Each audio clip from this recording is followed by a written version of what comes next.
आप लोगों का बाबा विश्वनाथ की ऑफिशियल यूट्यूब क्लास में हार्दिक स्वागत है।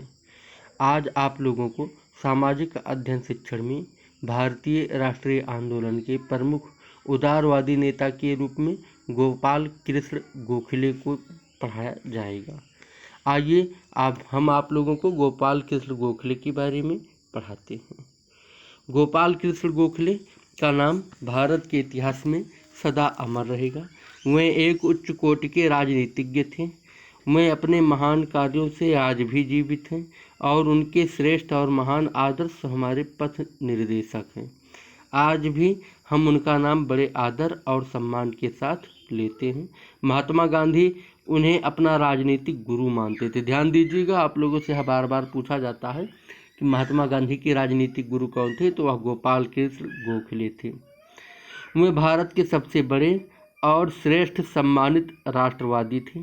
भारत के लिए उन्होंने अपना सर्वस्व बलिदान कर दिया था। ऐसा कोई भी नहीं था जो उनकी प्रशंसा न करता हो। CY चिंतामणि ने उनके विषय में अपने विचार व्यक्त करते हुए कहा है कि वे आदर्श देशभक्त थे और हम में से बहुतों के लिए उपास्य थे। आइए अब देखते हैं उनका जन्म कहाँ हुआ। गोपाल कृष्ण गोखले का जन्म 9 मई 1866 ईस्वी को रत्नागिरी जिले की, जो कि महाराष्ट्र में है, रत्नागिरी जिले के कोल्हापुर नामक ग्राम में एक ब्राह्मण परिवार में हुआ था।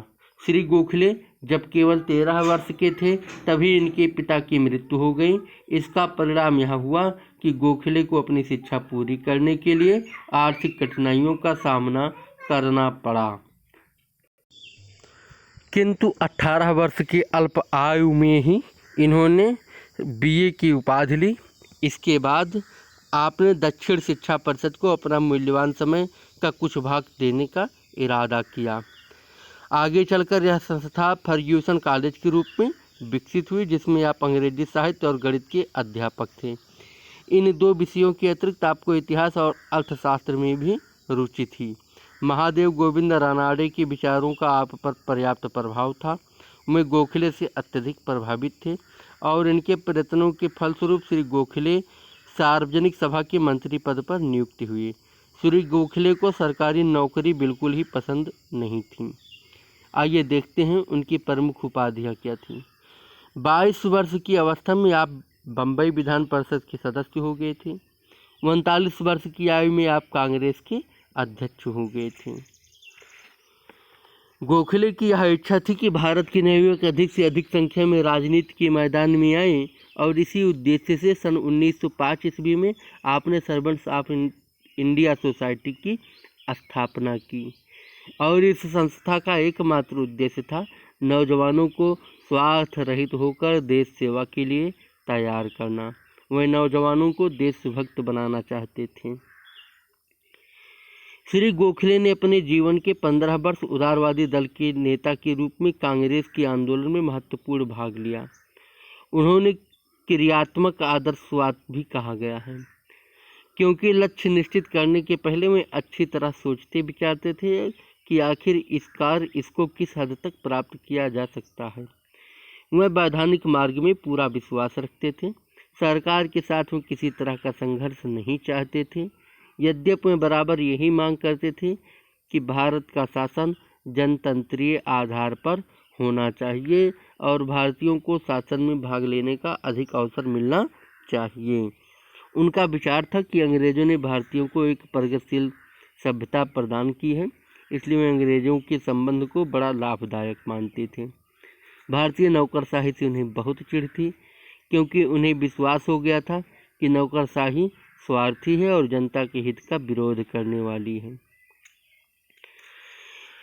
उग्र दल के राजनीतिज्ञ भी उन्हें शिथिल हृदय उदारवादी की संज्ञा से विभूषित करते और सरकार उन्हें छद्म देश में देशद्रोही समझती थी। लॉर्ड कर्जन की प्रतिक्रियावादी नीति ने उन्हें अंग्रेजी शासन की कटु आलोचना करने के लिए बाध्य कर दिया था। इतने पर भी वे आपे से बाहर नहीं हुए थे और संयतवादी का ही उपयोग करते थे। डॉक्टर पट्टाभी सीतारामैया ने उनके बारे में अपने विचार प्रकट करते हुए कहा है कि उन्हें कड़ी से कड़ी बातों को मीठी से मीठी भाषा में कहने की कला आती थी। बाल गंगाधर तिलक ने गोखले के बारे में विचार व्यक्त किया है और कहा है, भारत का हीरा, महाराष्ट्र का लाल और कार्यकर्ताओं का राजा। लाला लाजपत राय के शब्दों में वे राष्ट्रीय दृष्टिकोण से कांग्रेस के सबसे उत्तम तत्वों में से थे। और इस तरह से गोपाल कृष्ण गोखले एक महान राजनीतिज्ञ, उदारवादी दल के सबसे बड़े नेता के रूप में प्रख्यापित हुए। सन 1915 के फरवरी माह के 19 दिनांक को बम्बई में उनकी मृत्यु हो गई। आगे आप लोगों को कल पढ़ाया जाएगा। धन्यवाद।